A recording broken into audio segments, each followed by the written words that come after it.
नमस्कार दोस्तों, स्वागत है आपका हमारे चैनल पे। दोस्तों, इससे पहले हम लोगों ने कांग्रेस आंदोलन का द्वितीय चरण जो है बहुत अच्छे तरीके से पढ़ लिया था। आज हम लोग जो है क्रांतिकारी आंदोलन की शुरुआत करेंगे। तो दोस्तों, क्रांतिकारी आंदोलन जो है 2 चरणों में होता है।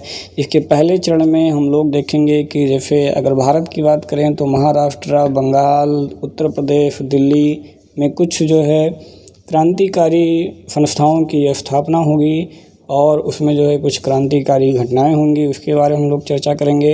और अगर विश्व स्तर पर देखें तो हम लोग जो है इसमें जैसे कि फ्रांस में, इंग्लैंड में और अमेरिका में कुछ पार्टियों की स्थापना होगी और वहाँ पर भी कुछ क्रांतिकारी घटनाएं होंगी, तो उसके बारे में हम लोग देखेंगे। और इसके दूसरे चरण में दोस्तों काफ़ी महत्वपूर्ण है, जिसमें कि हम लोग काकोरी कांड और हिंदुस्तान रिपब्लिकन एसोसिएशन, फाउंडर्स हत्याकांड और चटगांव आर्मरी, और जैसे कि विधानसभा में बम फेंकना, माइको डायर की हत्या होना और मुस्लिम लीग की स्थापना होना, द्विराष्ट्र का सिद्धांत और पाकिस्तान का प्रस्ताव। और इसी में दोस्तों आपके भगत सिंह, चंद्रशेखर, राजगुरु, सुखदेव, लाला लाजपत राय, ये जो क्रांतिकारी लोग होंगे इनके बारे में भी चर्चा किया जाएगा। तो इस वीडियो को आखिरी तक ज़रूर देखिएगा, काफ़ी महत्वपूर्ण है। तो आइए शुरू करते हैं। क्रांतिकारी आंदोलन। तो देश की स्वतंत्रता के लिए 2 समानांतर जो है उस समय आंदोलन चल रहे थे। पहला आंदोलन जो कि संवैधानिक था, जिसका नेतृत्व कौन कर रहा था? कांग्रेस कर रही थी। और दूसरा जो आंदोलन था वो हिंसात्मक था और क्रांतिकारी था, जिसका नेतृत्व क्रांतिकारी कर रहे थे। तो दोनों आंदोलन अलग अलग थे, लेकिन जो दोनों का उद्देश्य था दोस्तों वो एक ही था, और वो क्या था? भारत की स्वतंत्रता। 19वीं शताब्दी के अंत एवं 20वीं शताब्दी के प्रारंभ में क्रांतिकारी आंदोलनों की शुरुआत हुई। अब देखेंगे कि क्रांतिकारी आंदोलन के उदय के कारण और कौन कौन से कारण रहे जिससे जो है क्रांतिकारी आंदोलन का उदय हुआ। तो ब्रिटिश सरकार की शोषणकारी जो नीतियाँ थीं वो आपको बहुत पहले से हम बताते आ रहे हैं कि कौन कौन सी नीतियाँ हैं। कांग्रेस की निवेदन नीति की असफलता, यानी कि कांग्रेस के प्रथम चरण के आंदोलन में जो कि उदारवादी आंदोलन था उसमें भी मैंने बताया था कि कांग्रेस जो है निवेदन और आवेदन के माध्यम से जो है वो स्वराज की प्राप्ति करना चाहता है।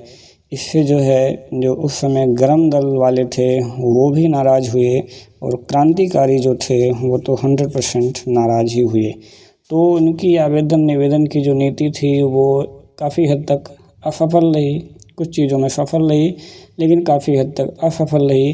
तो इस नाते ये जो क्रांतिकारी थे इससे जो है काफ़ी रुष्ट हुए और इन्होंने ठाना कि अब हम लोग एक अलग से वो क्रांतिकारी आंदोलन चलाएंगे।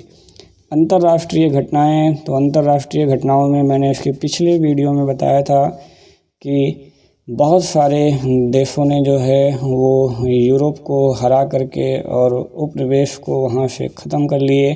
तो इसका जो है प्रभाव भारत पर भी पड़ा और यहाँ जो है एक प्रेरणा मिली कि जो है यूरोप की शक्ति कोई असीमित नहीं है, हम भी जो है और दूसरे देशों की तरह भी इनको यहाँ से निकाल करके बाहर फेंक सकते हैं। बंगाल विभाजन 1905 में जो लॉर्ड कर्जन ने किया उससे भी जो है काफ़ी जो है इसका विरोध हुआ। बहिष्कार आंदोलन और स्वदेशी आंदोलन चले और बड़ी संख्या में जो है इसमें राष्ट्र के प्रति एकता की भावना जो है वो जागृत हुई।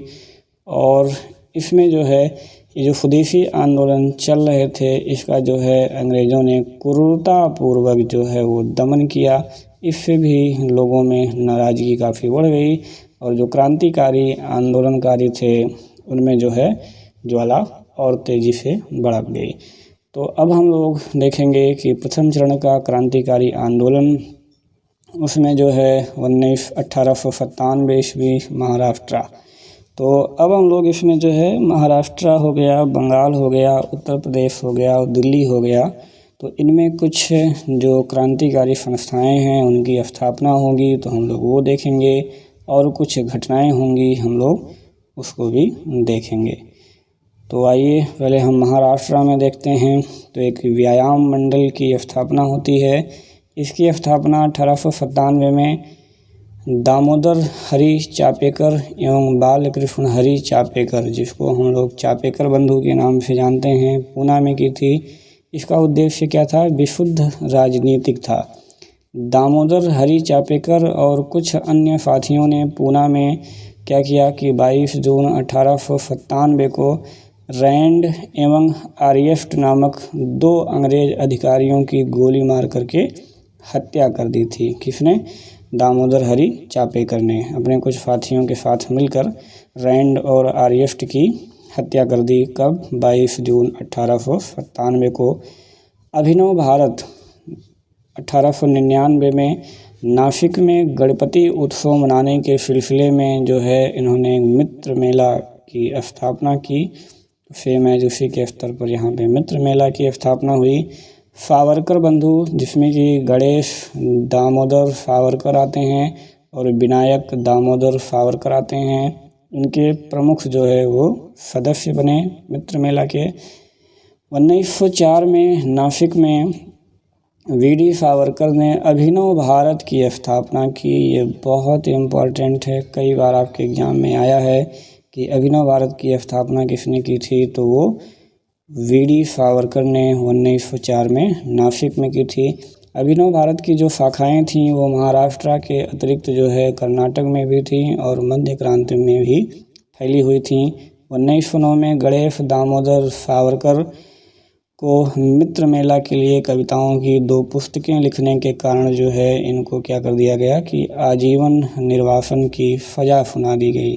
ठीक, वी.डी. सावरकर को लंदन से गिरफ्तार करके फिर नासिक लाया गया और अनेक लोगों के साथ इन पर मुकदमा चलाया गया, जिसे कि हम लोग इतिहास में नासिक षड्यंत्र केस के नाम से जानते हैं। तो ये भी काफ़ी इम्पोर्टेंट है दोस्तों। नासिक षड्यंत्र केस क्या है, तो ये आपको घटनाएं याद रखनी है और यही आपको बताने हैं कि इसी को नासिक षड्यंत्र के नाम से जाना जाता है। वी.डी. सावरकर को आजीवन निर्वासन की सज़ा हुई। नासिक षड्यंत्र केस ने महाराष्ट्र के क्रांतिकारियों की जो है वो कमर तोड़ दी।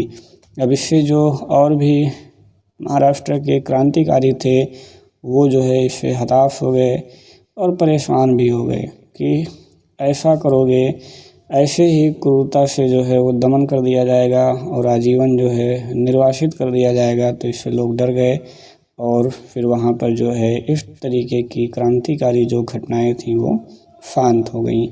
अब हम लोग बंगाल देखेंगे दोस्तों। तो बंगाल में अनुशीलन समिति, जो कि काफ़ी महत्वपूर्ण है, ये आपके एग्जाम में पूछे जाते हैं। तो बंगाल में क्रांतिकारियों का जो पहला महत्वपूर्ण संगठन था वो कौन था दोस्तों? अनुशीलन समिति था। 1903 में इसकी स्थापना हुई थी कलकत्ता में। प्रेमनाथ मित्र और सतीश चंद्र बोस, ये 2 नाम आपको याद रखने हैं। प्रेमनाथ मिश्र और सतीश चंद्र बोस, इन दोनों ने मिलकर के जो है वो कलकत्ता में 1903 में अनुशीलन समिति की स्थापना की थी और ये बंगाल में क्रांतिकारियों का पहला महत्वपूर्ण संगठन था। तो इतनी चीज़ें आपको इससे याद करना है। इसके अध्यक्ष जो है वो प्रेमनाथ मित्र और उपाध्यक्ष कौन थे? अरविंद घोष और चित्तरंजन दास, जिसे कि सी.आर. दास कहा जाता है।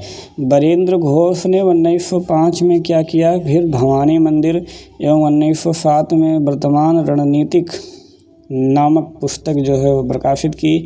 अनुशीलन समिति के बरेंद्र गुट ने क्रांति का जो है वो खुलकर प्रचार प्रसार करने के लिए 1906 में युगांतर नामक पत्र निकालना जो है प्रारंभ किया। तो 1908 में युगांतर के प्रकाशन पर फिर जो है वो रोक लगा दी गई और 30 अप्रैल 1909 को मुजफ्फरपुर में खुदीराम बोस एवं प्रफुल्ल चाकी ने यहाँ के जिला जज, क्या नाम था? D.H. किंग्सफोर्ड। ये बहुत इम्पोर्टेंट पॉइंट है दोस्तों। कौन थे? खुदीराम बोस और प्रफुल्ल चाकी ने मिल करके जो यहाँ के जिला जज थे D.H. किंग्सफोर्ड को मारने के लिए बम फेंका, लेकिन दुर्भाग्य से वो जिस गाड़ी पर बम गिरा उस पर जो है कैनेडी की पत्नी और पुत्री बैठी थी। यानी कि किंग्सफोर्ड को मारने के लिए बम फेंका गया, लेकिन उसके स्थान पर कोई और ही मर गए। तो दोनों की मृत्यु हो गई और खुदीराम बोस को फिर गिरफ्तार कर लिया गया और इन्हें फांसी की सज़ा दे दी गई। और एक जो सबसे महत्वपूर्ण पॉइंट इसमें आता है आपके एग्ज़ाम में कि सबसे कम उम्र में फांसी पर चढ़ने वाले क्रांतिकारी कौन थे, तो खुदीराम बोस। ठीक है, बहुत ही इम्पॉर्टेंट पॉइंट है, इसको आप लोग याद करिए। और प्रफुल्ल चाकी जो बच्चे थे उन्होंने क्या किया कि स्वयं को गोली मार लिया। ठीक है, चलिए अब हम लोग उत्तर प्रदेश और दिल्ली में कुछ क्रांतिकारी घटनाएं देखते हैं। तो भारत माता समिति की स्थापना जो है उत्तर प्रदेश, पंजाब एवं दिल्ली में क्रांतिकारी आंदोलन के जो प्रणेता थे कौन थे, जतेंद्र मोहन चटर्जी। इन्होंने 1904 में सहारनपुर में भारत माता समिति की स्थापना की थी। इनके साथ कौन कौन थे, अबीर सिंह और लाला हरदयाल थे और सूफी अम्बा प्रसाद थे और मास्टर अमीर चंद्र जैसे फिर क्रांतिकारी वो धीरे धीरे जुड़ते गए। अजीत सिंह ने क्या किया था, मुहब्बिताने वतन नामक अपनी एक क्रांतिकारी संस्था जो है फिर स्थापित की थी। जतेंद्र मोहन चटर्जी ने के बाद इस क्षेत्र के क्रांतिकारी आंदोलन का नेतृत्व किसने संभाला, अमीर चंद्र ने संभाला। अमीर चंद्र के साथ जो है वो बंगाल के क्रांतिकारी रास बिहारी बोस, बसंत बिश्वास और मम्मथ विश्वास जो है वो आदि जो है जुड़ गए मास्टर अमीर चंद्र के साथ। ठीक, चलिए अब और आगे की घटनाएं कंटिन्यू देखते हैं। 23 दिसंबर 1912 में दिल्ली के वायसराय हार्डिंग, बहुत इम्पोर्टेंट है, पर बम फेंका गया, लेकिन दुर्भाग्य से जो है वो बम दूर गिरा और हार्डिंग बच गए। तो ऊपर भी किंग्सफोर्ड पर भी जो है वो बम फेंक करके मारने का प्रयास किया गया, लेकिन दुर्भाग्य से वो भी बच गया और हार्डिंग भी जो है बच ही गया। ठीक है, चलिए अब विदेशों में क्रांतिकारी आंदोलन देखते हैं। तो इंग्लैंड में देखते हैं पहले दोस्तों। तो लंदन में जनवरी 1905 में श्याम जी कृष्ण वर्मा, बहुत इम्पोर्टेंट है, इंडिया होम रूल लीग की स्थापना की थी। ठीक है, लंदन में श्याम जी कृष्ण वर्मा ने इंडिया होम रूल लीग की स्थापना की और जो उसका मुख्य पत्र था वो क्या था, इंडियन सोशियोलॉजिस्ट, वो निकालना वहाँ से भी प्रारंभ किया था। और उन्होंने स्पष्ट कहा कि इसका जो उद्देश्य है वो क्या है, वो भारत के लिए स्वराज प्राप्त करना है।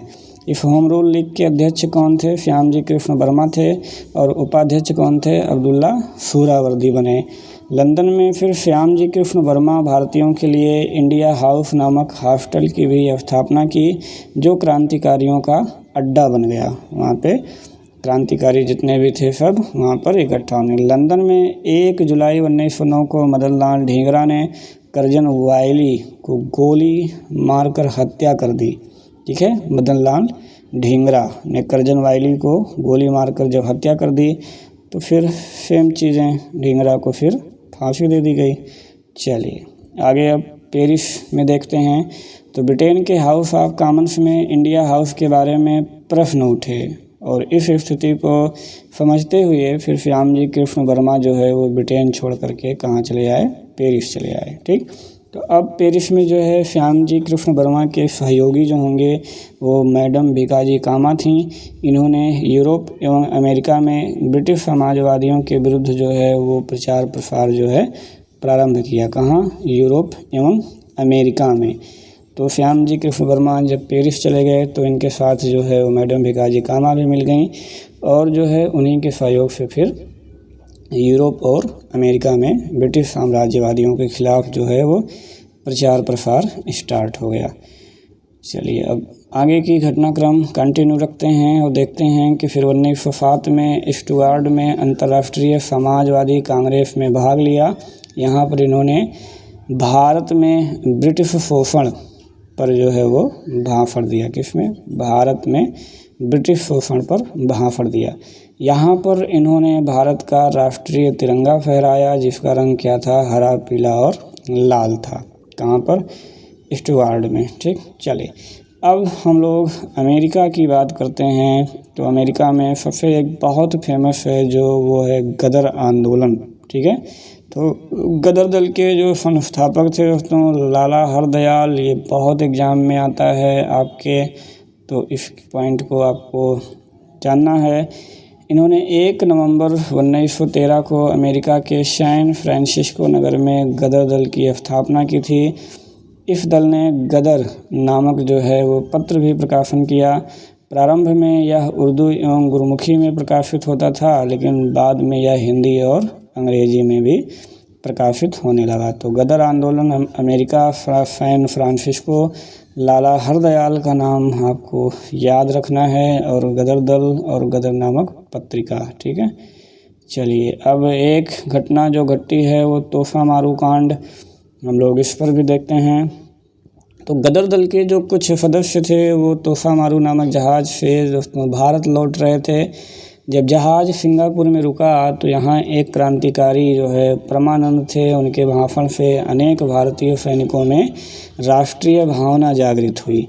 फिर जो है सिंगापुर लाइट इन्फेंट्री के जवानों ने चिश्ती खां एवं उंडे खां के नेतृत्व में विद्रोह कर दिया, मतलब राष्ट्रीय भावना जागृत कर दिए भाषण दे करके। वहीं पर लोग एक्टिव हो गए और अंग्रेज सैनिक अड्डों पर जो है वो कब्जा कर लिया और तिरंगा झंडा लहराया। इसे जो है हम सिंगापुर क्रांति के नाम से जानते हैं। तो तोहफा मारू कांड ये आपको याद रखना है। जो गदर दल के सदस्य थे वो एक जहाज़ था तोहफा मारू। अभी आगे कामागाटा मारू भी आएगा। तो ये डायरेक्ट क्वेश्चन आपके एग्ज़ाम में आया है कि कामागाटा मारू क्या था। तोहफा मारू तो भी नहीं आया है, लेकिन जैसे कि कामागाटा मारू भी एक जहाज़ था, वैसे ही तोहफा मारू भी एक क्या है, जहाज़ है। ठीक है, तो डायरेक्ट आपके पीसीएस में क्वेश्चन आया हुआ है, तो इसे आपको ध्यान रखना है। तो जैसे कि कामागाटा मारू सेम है जैसे ये तोहफा मारू है। ठीक है, बस घटनाएं और जो चीज़ें हैं वो थोड़ी सी चेंज हैं। चलिए, तो सिंगापुर क्रांति के नाम से जो है इसे जाना गया। अब हम लोग कामागाटा मारू कांड देखते हैं, जो कि अगेन काफ़ी इम्पोर्टेंट है। तो इस कांड के नेता जो थे वो सबसे महत्वपूर्ण हैं, वो बाबा गुरुदत्त सिंह। तो कामागाटा मारू जो है घटना के जो मेन हैं वो बाबा गुरुदत्त सिंह। इन्होंने मार्च 1914 में एक जापानी जहाज़ का नाम ही था कामागाटा मारू को किराए पर लिया। हांगकांग से इसमें जो है 376 यात्रियों को लेकर के कनाडा स्थित वैंकूवर को रवाना हुए। 23 मई 1914 को जब ये जहाज़ वैंकूवर पहुंचा, लेकिन कनाडा के अधिकारियों ने यात्रियों को उतरने की अनुमति नहीं दी। इसमें नहीं दी। फिर जो है ये 23 जुलाई 1914 को यह जहाज़ वैंकूवर से फिर भारत के लिए रवाना हुआ। रास्ते में 2 भारतीय क्रांतिकारी भगवान सिंह और बरकतुल्ला ने जोशीला भाषण देकर यात्रियों को भारत में ब्रिटिश सरकार के खिलाफ बगावत करने को कहा। तो तोहफा मारू कामागाटा मारू की जो बैकग्राउंड है या जो थ्रिलर है वो बिल्कुल सेम है। 29 सितंबर 1914 को जब ये जहाज़ कलकत्ता पहुंचा तो यात्रियों ने हंगामा मचा दिया, जिसमें जो है पुलिस कार्यवाही हुई। सरकारी रिपोर्ट के अनुसार जो है इसमें 20 यात्री मारे गए, 202 यात्रियों को जेल भेज दिया गया, और जो मेन थे बाबा गुरुदत्त सिंह और शेष वो सब भागने में सफल रहे। तो ये रहा कामागाटा मारू घटनाकांड, जो कि बहुत महत्वपूर्ण है। अब हम लोग देखेंगे अंतरिम सरकार दिसंबर 1915। तो अलीगढ़ में जन्मे थे राजा महेंद्र प्रताप, जिनका वास्तविक नाम क्या था, खड़ग सिंह था। भारतीय क्रांतिकारियों में देश को स्वतंत्र कराने के उद्देश्य से जो है सर्वाधिक विदेश यात्राएं इन्होंने ही की थी। ये जर्मन सम्राट विलियम कैसर से सहायता के लिए जो है मिले। दिसंबर 1915 में काबुल में भारत के अंतरिम सरकार की स्थापना की थी। कहाँ पर?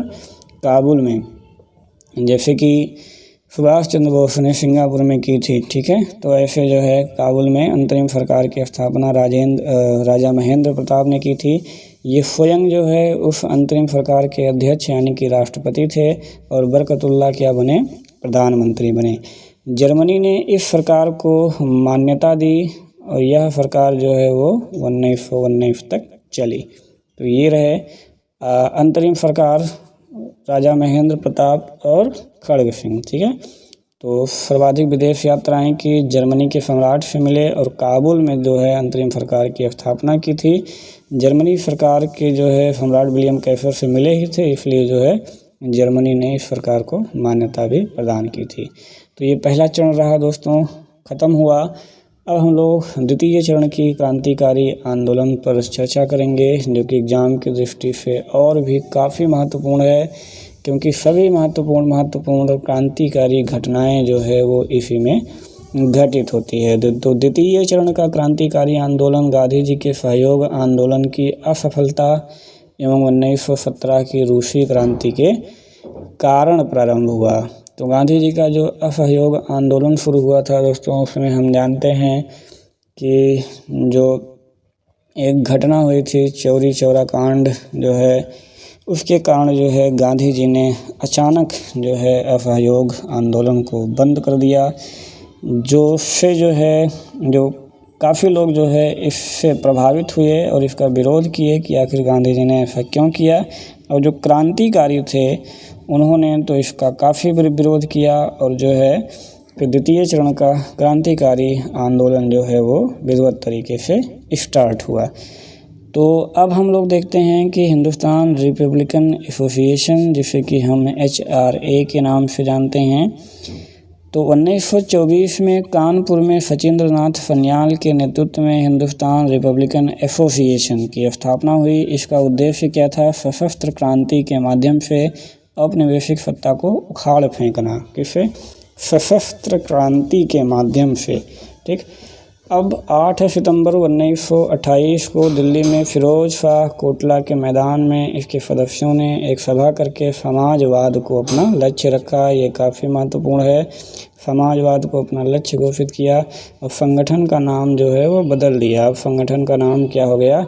Hindustan socialist Republican association. Hindustan socialist Republic association, जो पहले HRA था, अब उसका नाम क्या हो गया? HSRA हो गया। ठीक है, चलिए अब अगला देखते हैं। काकोरी षड्यंत्र बहुत ही फेमस है, आपके एग्ज़ाम में बार बार आता है।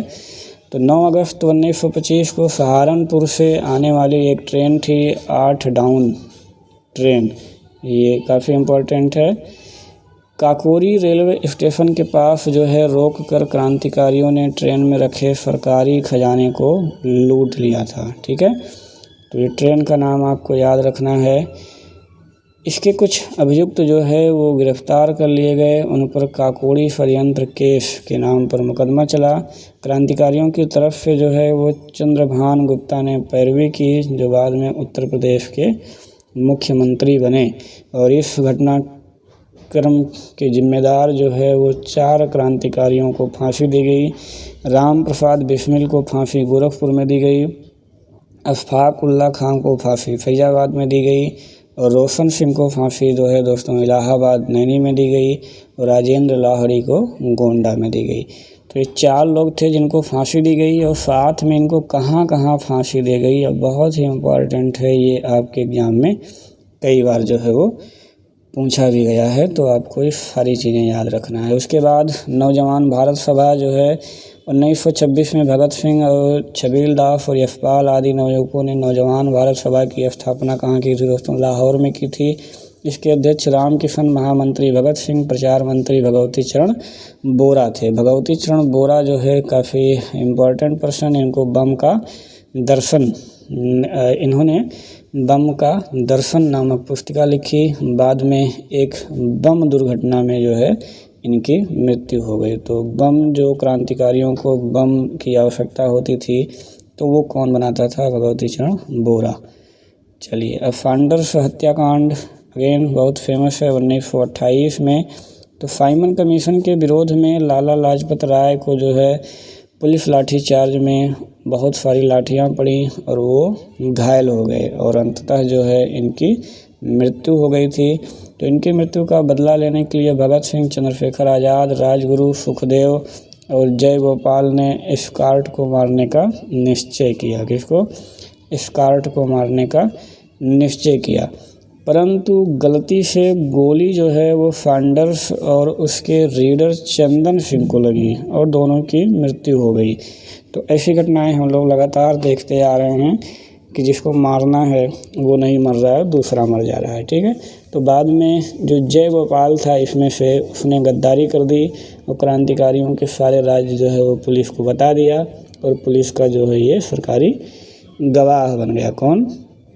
जय गोपाल। ठीक है, चलिए अब केंद्रीय विधानसभा में बम फेंकना। तो 8 अप्रैल 1929 को भगत सिंह और बटुकेश्वर दत्त ने, कौन? 2 नाम आपको याद रखना है, बहुत इम्पोर्टेंट, भगत सिंह और बटुकेश्वर दत्त ने लोक सुरक्षा विधेयक, ये भी बहुत इम्पोर्टेंट है। तो भगत सिंह और बटुकेश्वर दत्त और विधानसभा में चल क्या रहा था? लोक सुरक्षा विधेयक का विरोध चल रहा था। तो इसी में जो है उन्होंने केंद्रीय विधानसभा में बम फेंका, क्योंकि गवर्नर जनरल जो था वो केंद्रीय विधानसभा की नामंजूरी के बाद भी जो है इस विधेयक को पास कर दिया था, जबकि इससे क्या था कि नागरिक स्वतंत्रताओं का घोर हनन हो रहा था। ठीक है, तो क्रांतिकारियों का जो अपना उद्देश्य था वो किसी को मारना नहीं था। उन्होंने जो विधानसभा में बम फेंका था वो बिल्कुल बीचों बीच, ताकि जो है इससे कोई आदमी जो है वो मरे ना। इसका उद्देश्य क्या था कि इससे जो है वो बहरों को सुनाना बताया कि हमारा उद्देश्य क्या है कि इससे बहरों को सुनाया जाएगा। यह बम क्या था दोस्तों? नुकसान पहुंचाने वाला बिल्कुल भी नहीं था। तो इसके बाद जो है भगत सिंह और बटुकेश्वर दत्त ने अपनी जो है वो गिरफ्तारी दी, वहीं पर खड़े होकर के भागे बिल्कुल नहीं, क्योंकि उनका मेन उद्देश्य क्या था? बहरों को सुनाना।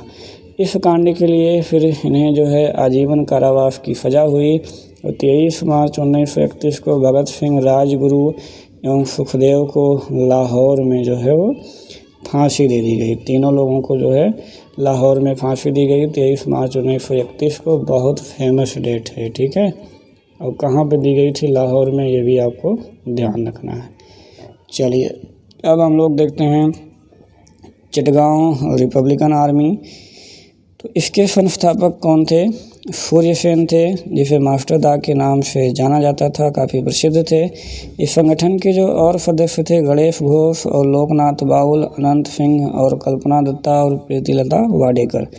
अप्रैल 1930 में गणेश घोष के नेतृत्व में जो है वो चिटगांव शस्त्रागार पर हमला कर दिया गया और अस्त्र शस्त्र जो है लूट लिया गया। ये बहुत फेमस है। तो चिटगांव आर्मरी केस जो है के नाम से जाना जाता है, जिसके मुखिया कौन थे? सूर्य सेन। और इसमें क्या हुआ था कि चिटगांव शस्त्रागार पर हमला करके जो अस्त्र शस्त्र थे उसको लूट लिया गया था। पहाड़ तल्ला स्थित यूरोपीय क्लब में प्रीतिलता ने हमला किया, लेकिन गिरफ्तारी के भय से इन्होंने पोटेशियम साइनाइड खा करके आत्महत्या कर ली। 1933 में फिर सूर्य सेन को गिरफ्तार कर लिया गया और 1934 में फिर इन्हें फांसी दे दी गई। तो बहुत ही फेमस घटना है, आपके एग्जाम में आती है। 27 फरवरी 1931 को चंद्रशेखर आज़ाद इलाहाबाद के अल्फ्रेड नोबेल पार्क में पुलिस से घिर गए और इसके कारण उन्होंने जो है स्वयं को गोली मार ली और शहीद हो गए। तो घटना भी काफ़ी फेमस है, आप लोग जानते होंगे। अगला हम लोग देखते हैं माइक ओडायर हत्याकांड 1940। तो लंदन के कैक्सटन हॉल में ईस्ट इंडिया एसोसिएशन और royal central Asian S society के संयुक्त तत्वाधान में 13 मार्च 1940 को एक सभा हो रही थी। उधम सिंह,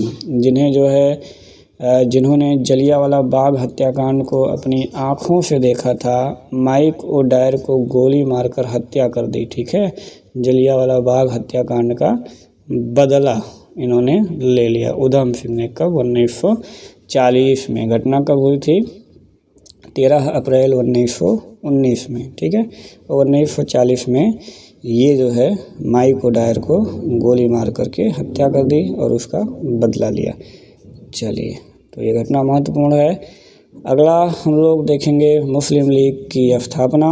तो दिसंबर 1906 में मुस्लिम एजुकेशन कॉन्फ्रेंस के सिलसिले में जो है विभिन्न प्रांतों के प्रतिनिधि ढाका में एकत्रित हुए ढाका के जो नवाब थे सलीमुल्लाह, वो मुस्लिम समुदाय के हितों की देखभाल करने के लिए एक केंद्रीय संगठन गठित किए जाने का प्रस्ताव दिया और 23 दिसंबर 1906 को ढाका में मुस्लिम लीग की वो जो है स्थापना हो गई। तो ये डेट आपको याद रखना है, 30 दिसंबर 1906 ढाका और मुस्लिम लीग की स्थापना। तो इस सभा की जो अध्यक्षता की वो नवाब बकर उल मुल्क ने की।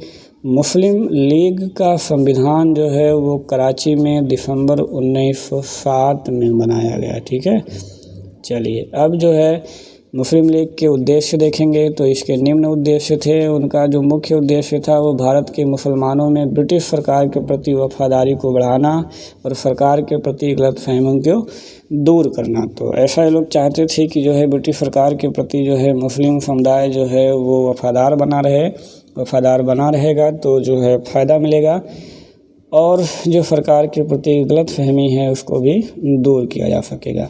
भारत के मुसलमानों के राजनीतिक एवं अधिकारों की रक्षा करना, उनकी मांगों को सरकार के समक्ष जो है विनम्रतापूर्वक रखना। सर आगा खां को मुस्लिम लीग का अस्थायी अध्यक्ष चुना गया, जो 1913 तक इसके जो है अध्यक्ष रहे, सर आगा खां को। ठीक है, चलिए 2 राष्ट्र का सिद्धांत यानी कि 2 नेशन थियरी देखेंगे। मुसलमान एवं हिंदू एक राष्ट्र नहीं बल्कि 2 राष्ट्र हैं। 1930 में मुस्लिम लीग का अधिवेशन इलाहाबाद में जो हुआ, वहाँ पर मोहम्मद इकबाल ने मुसलमानों के लिए एक पृथक राज्य की जो है मांग की थी। 1930 लाहौर अधिवेशन, ये बहुत इम्पोर्टेंट है। इन्होंने 2 राष्ट्र सिद्धांत यानी कि 2 नेशन थियरी का जनक माना जाता है इन्हें। ठीक है, किसको? मोहम्मद इकबाल को, क्योंकि 1930 के मुस्लिम लीग के अधिवेशन इलाहाबाद में जो हुआ उसमें ही इन्होंने एक अलग राज्य की मांग की थी, इसलिए इनको जनक कहा जाता है। अब हम लोग देखते हैं पाकिस्तान। तो मुसलमानों के लिए पृथक देश जिसे पाकिस्तान कहा जाए, इस प्रकार का निश्चित जो है वो विचार वो कैम्ब्रिज विश्वविद्यालय के एक विद्यार्थी चौधरी रहमत अली, ये काफ़ी इम्पोर्टेंट है। तो आगे जो है मोहम्मद इकबाल और जो है चौधरी रहमत अली। तो इसके अनुसार जो है पंजाब, उत्तर प्रदेश सीमा प्रांत, कश्मीर, सिंध, बलूचिस्तान को भारतीय मुसलमानों का राष्ट्रीय देश जो है वो होना चाहिए और इसे क्या कहा जाए? पाकिस्तान कहा जाए। तो जो पाकिस्तान शब्द था, इसके प्रथम 4 प्रांतों के प्रथम तथा 5वें प्रांत के अंतिम अक्षरों को लेकर के वो बनाया गया था पाकिस्तान। 1933 में चौधरी रहमत अली ने 4 पेज का एक पम्फलेट भी प्रकाशित किया, जिसमें प्रथम बार जो है पाकिस्तान शब्द का प्रयोग किया गया। तो पहली बार जो है वो पाकिस्तान शब्द का प्रयोग किसने किया था? तो चौधरी रहमत अली ने। बहुत इम्पोर्टेंट है, ये पूछा गया है। 1940 के फिर मुस्लिम लीग का जो लाहौर में अधिवेशन हुआ, जिसकी अध्यक्षता मोहम्मद अली जिन्ना ने की थी, उन्होंने जो है पाकिस्तान प्रस्ताव प्रस्तुत किया और इस प्रस्ताव को फजलुल हक ने प्रस्तुत किया। ठीक है, तो ये रहा दोस्तों पाकिस्तान। तो इस चैप्टर में हम लोगों ने पूरा जो है वो क्रांतिकारी आंदोलन प्रथम चरण और द्वितीय चरण का देख लिया है। अब हम लोग अगले वीडियो में कांग्रेस आंदोलन का तीसरा चरण 1919 से 1947 यानी अब इस चरण में हम लोग पूरा आज़ादी तक का सफ़र करेंगे दोस्तों। और इसमें जो महत्वपूर्ण है वो गांधी युग, जो 1919 से 47 तक चलता है। तो दोस्तों बने रहिए हमारे साथ, वीडियो देखने के लिए बहुत बहुत धन्यवाद।